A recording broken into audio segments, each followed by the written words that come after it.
Bismillahirrahmanirrahim. Assalamualaikum warahmatullahi wabarakatuh. Alhamdulillah wassalatu wassalamu ala Rasulillah wa ala alihi wa sahbihi wa mawala. Amma ba'd.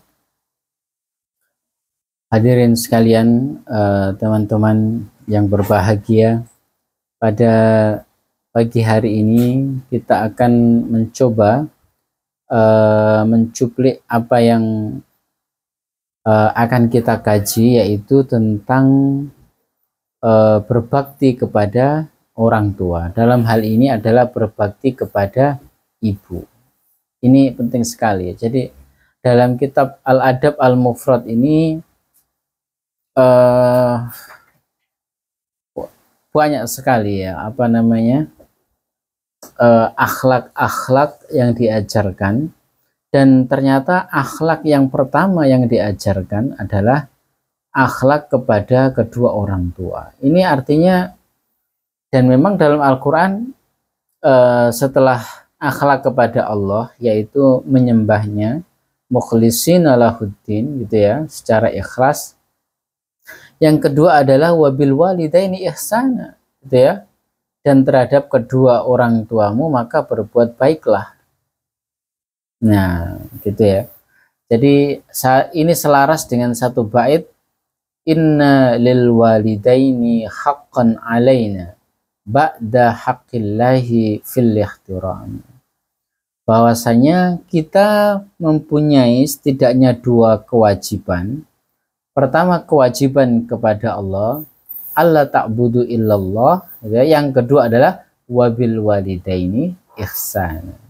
Jadi ba'da haqqillahi fil ihtirami. Kenapa? Aujadana warabbayana saghira. Mereka lah keduanya yang membesarkan kita, mendidik kita, merawat kita. Nah, itu ya.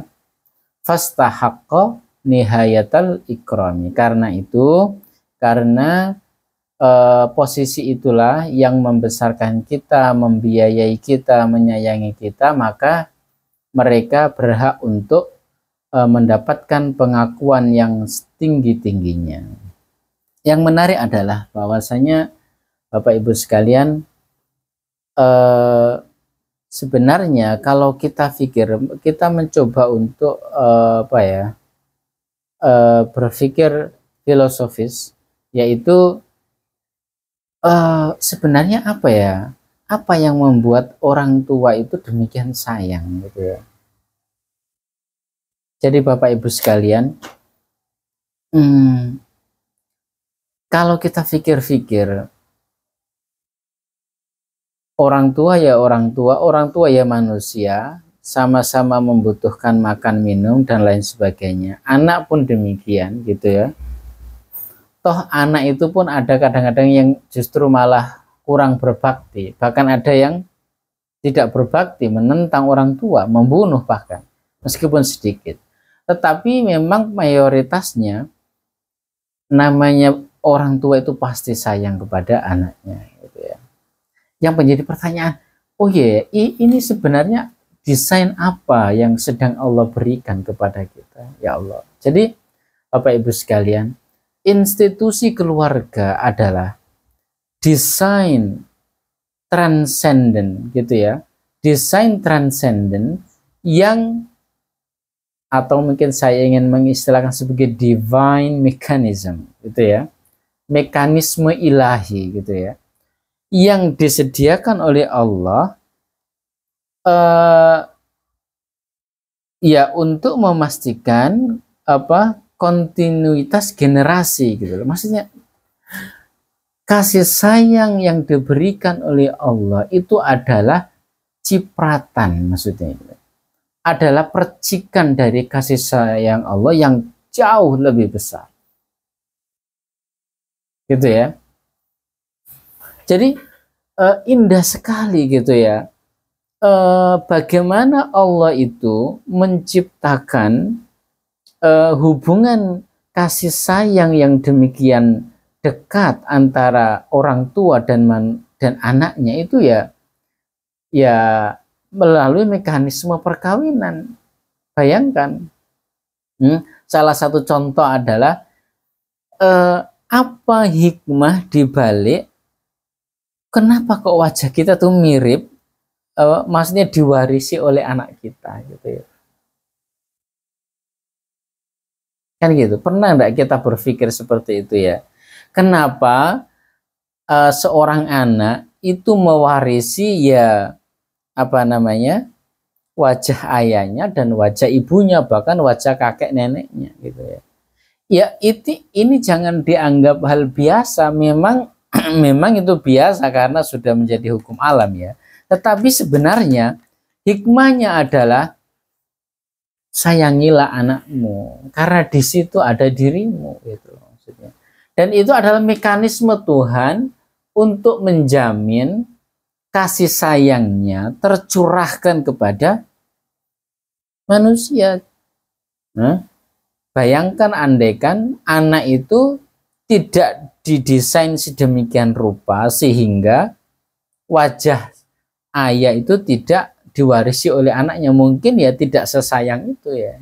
Jadi salah satu alasan yang membuat kita sayang kepada anak kita adalah karena ada percikan fisik, ada percikan wajah, ada percikan kepribadian, akhlak yang dari ayah atau ibu kepada anak. Ya, itu jadi itu hikmahnya luar biasa perkawinan itu ya. Jadi sekarang kita akan membaca satu hadis tentang berbakti kepada ibu sedemikian jauh gitu ya. Sedemikian penting berbakti kepada ibu sehingga dalam satu hadis disebutkan, ya Rasulullah, siapa man abarru ya Rasulullah, siapa yang harus saya baiki ya Rasulullah, siapa yang harus saya berbakti kepadanya ya Rasulullah?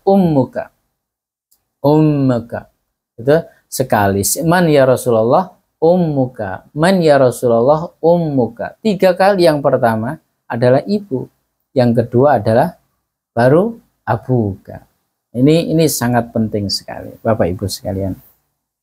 Oke, langsung saja, kita hanya punya waktu sebentar. Babu birril yaitu bab tentang berbuat baik kepada ibu, gitu ya. Haddatsana Sa'id ibnu Abi Maryam, gitu ya, dan seterusnya sampai Atha bin Yasar an Ibni Abbas. Jadi sahabat Atha bin Yasar meriwayatkan satu hadis, atau mungkin ini atharus sahaba di sini ya. Ini atharus sahaba dari Ibnu Abbas, annahu atahu rajulun. Satu ketika Ibnu Abbas itu didatangi oleh seorang laki-laki. Orang laki-laki itu berkata, ya Ibnu Abbas, inni khatabtu imra'atan. Saya kemarin itu melamar seorang perempuan, ya Ibnu Abbas. Fa'abat antangkihani. Tapi ternyata dia tidak mau menikah dengan saya. Wa khotaba ghairi, dan ketika dilamar oleh orang lain, perempuan itu fa ahabbat antangkihahu, dan ternyata dia mau untuk dinikahi orang kedua itu. Faghirtu ya Ibnu Abbas, maka saya cemburu kepada dia. Faqataltuha, lalu saya bunuh perempuan itu.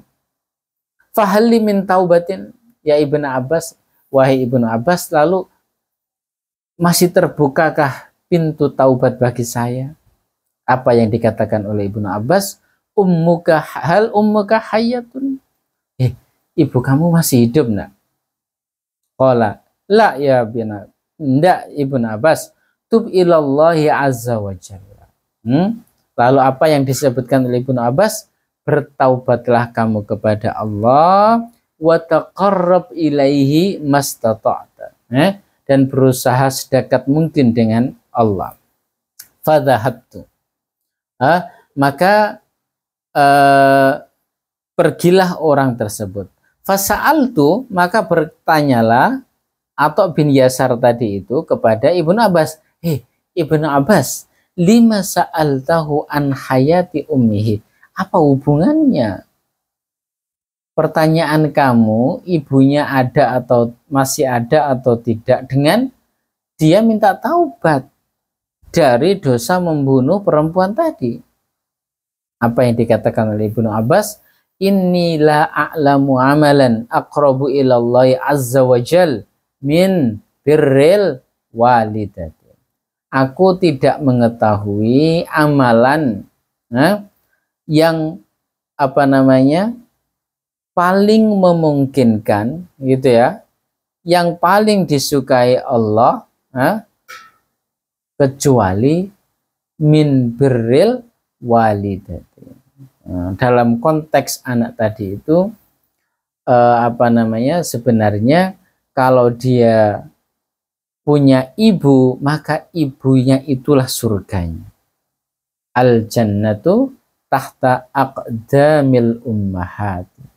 Surga itu berada di bawah telapak kaki. Ya Allah. Jadi bayangkan Bapak Ibu sekalian, ada seorang pemuda yang membunuh perempuan yang tidak mau dinikahinya untuk bisa diterima taubatnya. Itu ya.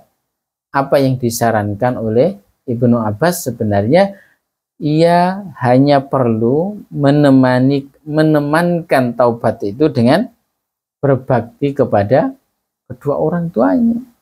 Inni la a'lamu amalan aqrabu ilallahi azza wa jalla min birril walidati. Jadi Masya Allah, sangat penting berbakti kepada orang tua, terutama kepada ibu kita.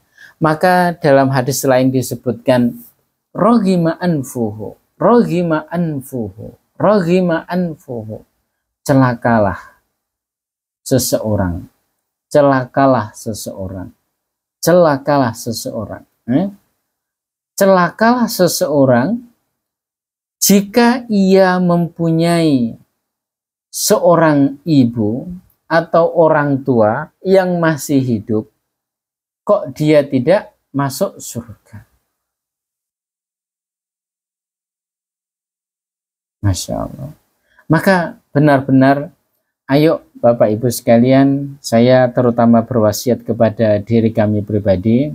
Alhamdulillah saya masih punya ibu, ayah saya sudah meninggal. Mari kita mewasiatkan kepada diri kita masing-masing, ayo berbakti kepada kedua orang tua kita. Karena surga kita adalah kedua orang tua kita. Masya Allah. Masya Allah. Jadi saya pernah, itu saya pegang ya. Saya pegang hingga hari ini. Meskipun saya belum bisa melaksanakan dengan sepenuhnya. Jadi Dr. Arif Ali Arif, Profesor Arif Ali Arif itu dosen saya di Malaysia, asal Irak. Beliau menyatakan dalam kelasnya bahwasanya bagi seorang anak, manusia terbaik baginya adalah ibunya. Ya, Masya Allah, itu ya. Luar biasa perempuan kita ini. Jadi orang boleh punya idola, orang boleh punya sanjungan, tetapi bagi seorang anak, manusia terbaik baginya adalah ibunya. Nah, ya itu kita akui, kita semuanya respect kepada ibu kita masing-masing, gitu ya.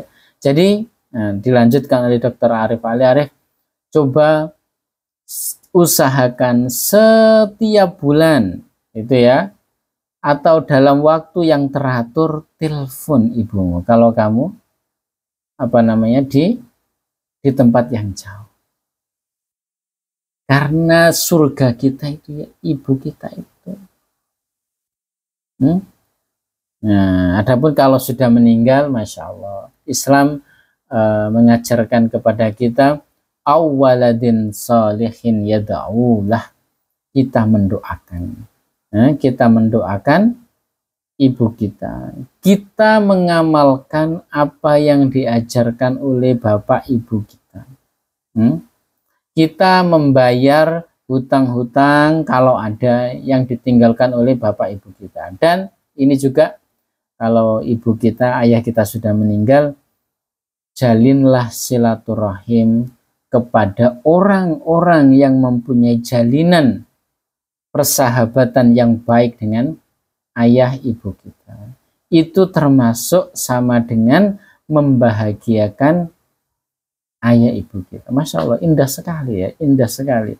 Jadi coba ingat-ingat ayah kita semasa dulu itu punya hubungan baik dengan siapa? Silaturahim dengan dia. Ketika kita silaturahim dengan dia, itu sama artinya kita bersilaturahim dengan ayah ibu kita. Itulah tuntunan Islam. Karena itu kadang-kadang agak aneh juga ya, hari ini orang memutuskan free child. Ya dengan pertimbangan tertentu kadang-kadang boleh, tetapi kadang-kadang orang yang mendeklarasikan free child secara mutlak gitu ya, kan sebenarnya dia sedang menafikan dirinya sendiri. Loh, kok free child? Kalau free child itu mestinya ya ayah ibu kamu bisa dong free child. Kalau mereka free child kamu tidak muncul gitu ya. Jadi apa namanya, itu agak aneh juga ya, gagasan yang ini yang mutlak ya. Memang dalam batas tertentu kadang-kadang diperbolehkan free child itu, misalkan apa namanya, kondisi apa namanya, kesehatan, kondisi ekonomi yang sangat maksudnya juga bukan free child mutlak itu, maksudnya saya mengatur kelahiran anak saya, mestinya diatur 5 tahun sekali, gitu ya. Itu dibolehkan. Tapi yang mutlak itu maksudnya adalah saya tidak mau punya anak sama sekali, itu agak janggal maksudnya. Kok bisa? Kalau kamu nggak punya anak, sebenarnya ayah ibu kamu berhak juga loh nggak punya anak. Terus kamu nggak muncul juga, gitu ya. Maka Bapak Ibu sekalian, sekali lagi, institusi keluarga adalah bagian dari divine mechanism, bagian dari mekanisme ilahi untuk memastikan kelanjutan generasi manusia dari masa ke masa. Dan dengan institusi keluarga itu ada khitbah, ada lamaran, ada perkawinan, nanti ada waris, macam-macam. Itu yang disebut sebagai fiqhul usrah, fikih keluarga. Intinya, selagi orang tua kita masih ada, Masya Allah, itu adalah surga bagi kita. Maka usahakan dengan sebaik-baiknya bersabar melayani mereka. Wallahul muwaffiq ila aqwamit thoriq. Ihdinas siratal mustaqim. Wassalamualaikum warahmatullahi wabarakatuh.